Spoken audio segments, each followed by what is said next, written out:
Assalamualaikum warahmatullahi wabarakatuh. Wilujeng enjing sadayana kurang ti kelompok 8 hoyong mewawancarakeun salah sahiji petugas nu aya di Museum Nasional.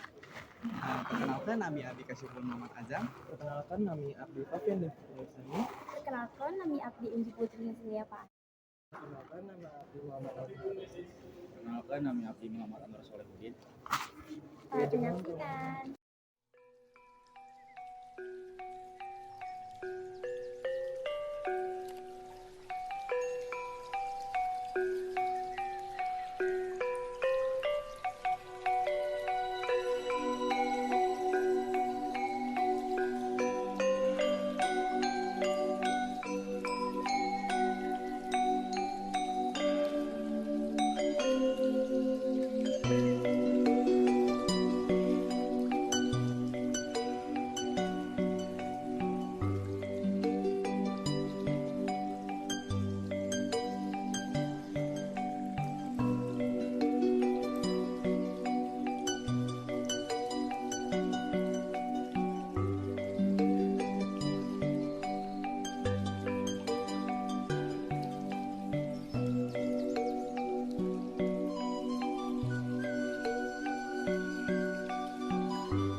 Assalamualaikum warahmatullahi wabarakatuh. Kami dari SMA N Jakarta Selatan mengerjakan tugas bahasa Sunda tentang acara sejarah Museum Nasional. Perkenalkan, nama saya Fafian Devriasani. Kasyiful Muhammad Azam. Sekarang kami sudah bersama Fahmi Afrizal dari Kehumasan Museum Nasional, Kehumasan Promosi dan Publikasi. Salam kenal. Kita santai aja ya berarti ya. Santai aja. Aku mau nanya Pak, ini uang pergi museum itu berapa? Kalau untuk saya kebetulan CPNS baru sekitar 10 bulan. Ya, jadi aku sebagai perancang promosi museum nasional bertanggung jawab untuk mempromosikan museum nasional dari berbagai ini kebutuhan visual grafis. Kalau misalkan ada event-event di museum nasional atau program publik, aku bertanggung jawab untuk kebutuhan grafisnya, misalnya kayak ada banner atau sosmed Instagram seperti itu. Aku mau nanya tentang museum ini, Kak. Yang pertama itu, kenapa sih Museum Nasional ini disebut sebagai museum gajah? Jadi sebenarnya museum nasional itu tidak pernah membrandingkan kita tuh museum gajah loh. Jadi sebenarnya itu adalah sebutan dari masyarakat aja. Kenapa dibilang museum gajah? Karena di depan itu ada patung gajah pemberian dari Raja Rama V dari Thailand tahun 1871. Jadi ketika Raja Rama V berkunjung ke sini, beliau excited tentang kebudayaan Nusantara, khususnya seperti yang ada di taman-taman ini seperti itu. Karena dari raja tersebut menghibahkan arca gajah. Kan kalau gajah kan berkaitan sama Thailand ya, gajah putih gitu. Kalau sepak bola, jadi di gajah itu dipajang di depan museum nasional. Nah, ketika dipajang nanti jadinya masyarakat tuh bilangnya oh museum gajah gitu. Jadi sampai saat ini masyarakat tuh masih di alam bawah sadar museum gajah tuh museum nasional gitu. Nah, saat ini memang kita akan mau mengomunikasikan ke masyarakat tuh kalau kita tuh sebenarnya museum nasional dalam satu wadah di museum dan cagar budaya seperti itu. Selanjutnya berdirinya Museum Nasional ini sejak kapan? Kalau untuk museum nasional yang jadi sebenarnya awal berdirinya itu tanggal 24 April tahun 1798. Jadi hampir sekitar 2,5 abad, berarti itu udah lama banget ya. Jadi awalnya itu sebenarnya museum ini belum ada nih. Jadi awal itu cendekiawan Belanda namanya Batavius Genootschap atau yang biasa kita sebut BG. Jadi mereka badan riset gitu tentang ilmu pengetahuan terkait bidang apapun di daerah Kali Besar, dari daerah Kota Tua tahu ya. Nah, dari situ mereka ketika menyimpan koleksi-koleksi dia pindah nih ke daerah Sekretariat Negara, daerah Harmoni seperti itu. Nah, ketika sudah muat lagi, makanya pemerintah saat itu mau menginisiasikan didirikanlah museum nasional di yang gedung A dulu. Nah, ini gedung B, itu gedung baru seperti yang di sana itu. Ini jadi tahun setelah dari Sekretariat Negara, makanya didirikan di Museum Nasional sampai sekarang seperti itu. Sebelum dijadikan Museum Nasional, dulu tempat ini itu tempat apa? Oh, jadi sebenarnya memang saat waktu didirikan ini memang didirikan memang sebagai museum seperti itu. Jadi kan perkembangannya tadi dari cendekiawan Belanda sampai saat ini museum nasional sampai hampir 2,5 abad itu. Jadi memang nggak ada pengalihan fungsi, memang benar-benar untuk museum nasional untuk mengedukasi ke masyarakat luas betapa besarnya keberagaman kebesaran kebudayaan kita. Kalau boleh tahu peraturan kalau peraturan do and don't sebenarnya kita simpel. Kita kalau misalkan pengunjung yang ada di museum nasional, ya tentunya kita beli tiket dulu. Ketika sudah beli tiket, mungkin nanti pengunjung tidak boleh menyentuh koleksi. Jadi kan kenapa sih nggak boleh menyentuh koleksi seperti itu? Karena kan kayak yang kita lihat kayak misalnya yang kita lihat nih kancanya terbuka kamar kita tanpa kaca-kaca. Tanpa kita sentuh, kita tuh punya teringat kena keringat itu bersih ketika jadi nanti ketika kita sentuh koleksinya nanti dia akan ada reaksi kimianya seperti itu, jadi yang akan dalam tanda kutip merusak koleksi itu. Jadi nah selain menyentuh koleksi itu kita nggak boleh foto pakai flash. Nah, sebenarnya kita boleh pakai foto pakai HP. Nah, sebenarnya kalau untuk flash itu kenapa? Karena flash itu kan maksudnya cahayanya kan cahaya yang terang, nah itu takutnya dari koleksi ada beberapa koleksi yang sensitif sama cahaya, khususnya koleksi tekstil. Nanti kalau misalnya ada kena paparan dari suhu tertentu kan si cahaya itu kan sifatnya panas ya. Nanti si koleksi itu rusak. Nah, mengapa museum itu kayak terlihat kayak gelap? Memang alasannya seperti itu. Dan selanjutnya di Museum Nasional ini ada apa dia? kalau untuk museum nasional dibilang ada apa aja? Ada banyak. Kita koleksinya ini atau kita sebenarnya nyebutnya objek budaya. Jadi kita punya 194.000 objek budaya, itu banyak banget kan. Nah, selain dipamerkan, kita juga punya storage, jadi nggak semuanya itu dipamerkan. Dari 194.000 kurang lebih ya, itu disimpan di storage. Nah, dari koleksi yang ada itu tetap kita nggak cuma dipamerin, tetap kita rawat, kita jaga. Itu ada kita bilangnya konservasi. Konservasi itu tugasnya untuk melindungi dari preventif dari bakteri, jamur, supaya koleksi itu tetap terawat seperti itu. Nah, kita juga selain di konservasi atau kita juga ada kajian oleh nah, kita kan banyak nih koleksinya, tetap kita ada untuk meningkatkan atau update ilmu pengetahuan seperti itu atau untuk meningkatkan yang keilmuan yang ada di Indonesia khususnya.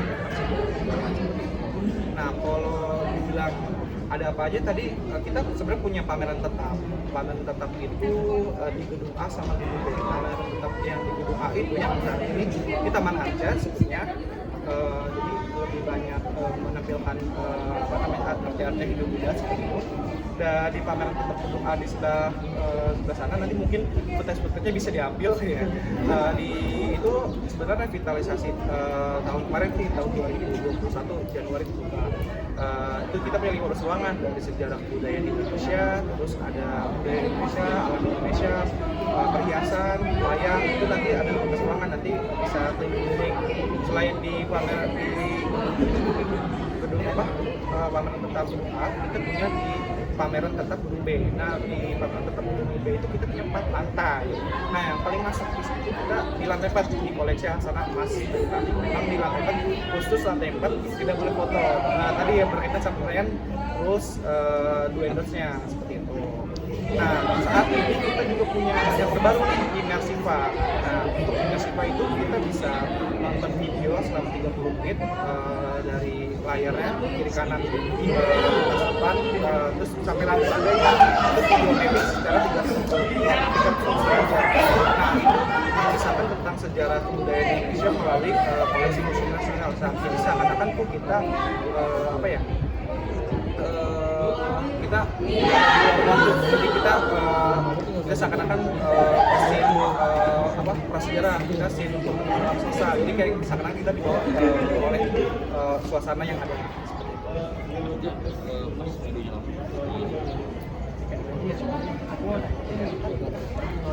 Iya betul. Perbedaan antara kalau sebenarnya kalau waktu yang pandemi itu sebenarnya rumusnya dari pemerintah itu kayak setengah dari rata-rata lingkungan. Nah, kalau misalkan rata-rata lingkungan itu nasional perharinya, makanya 50% itu 1000-nya berarti seperti itu. Jadi kan memang mengikuti peraturan, kan ada regulasi berubah-ubah kan, kita PPKM level 1, level 2 seperti itu, kita mengikuti pemerintah, aturan pemerintah. Kadang kita juga dari kantornya sendiri menerapkan WFO sama WFO beri blok persen. Nah, kalau untuk perbedaan yang saat ini kan sebenarnya udah bisa dibilang pasca pandemi kan, kita juga udah vaksin nih, maksudnya pandemi udah melandai. Kita dan waktu kemarin Pak Jokowi itu cabut PPKM kan, walaupun tetap pakai masker di outdoor di dalam ruangan, kita nggak ada batasan sih. Jadi kalau misalnya emang mau teman-teman berkunjung ke museum nasional silakan saja, jadi ada batasan seperti itu.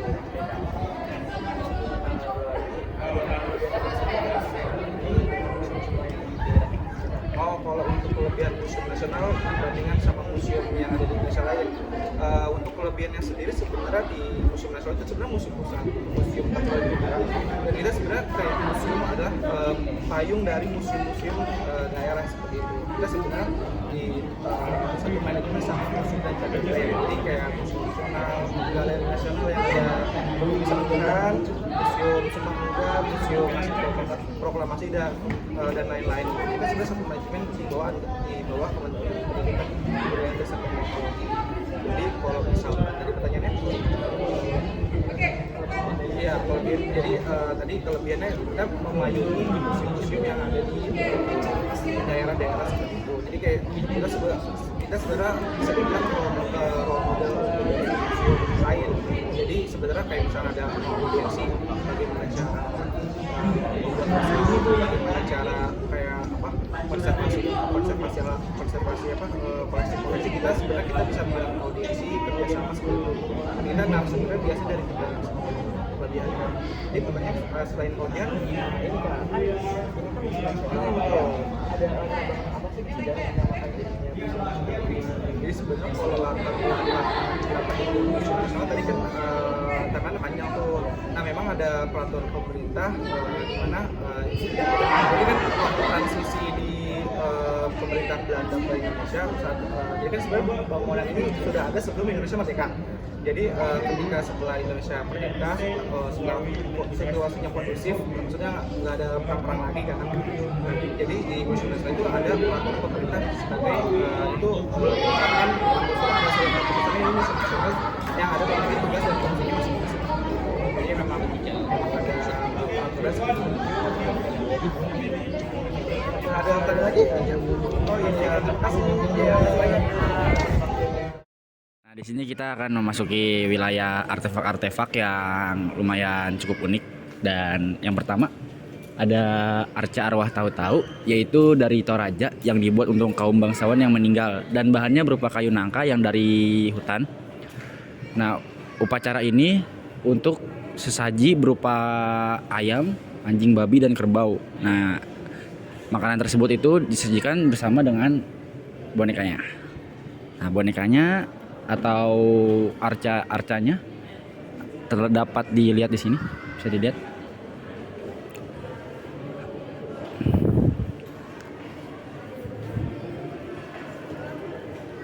Dan ya, kita memasuki yang selanjutnya.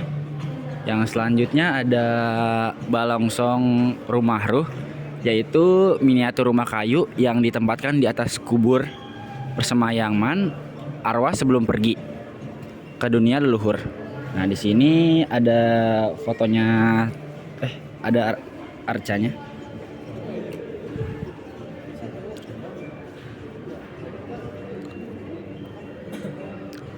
Nah, dan selanjutnya ada Pemia. Pemia ini patung yang berupa wujud arwah yang dibuatkan untuk kelengkapan upacara persemayaman pada masa masyarakat Pamono di Poso.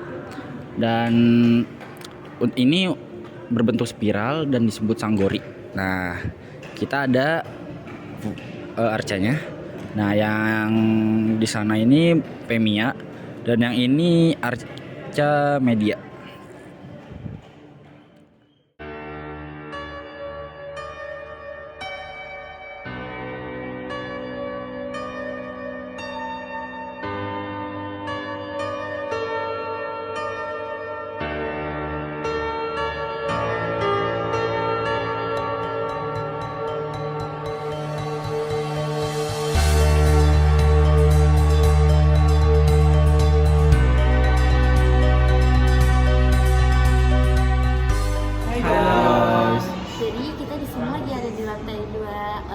Nasional Indonesia, yaitu ilmu pengetahuan dan teknologi. Jadi di sini tuh banyak banget apa namanya karya-karya sejarah, ya, kapal-kapal, sepeda. Nah, ini tuh di gedung B, jadi ada 2 gedung di Museum Nasional ini. Jadi di sini kayak di sini tuh ada apa namanya sepeda zaman dulu begini. Terus abis itu di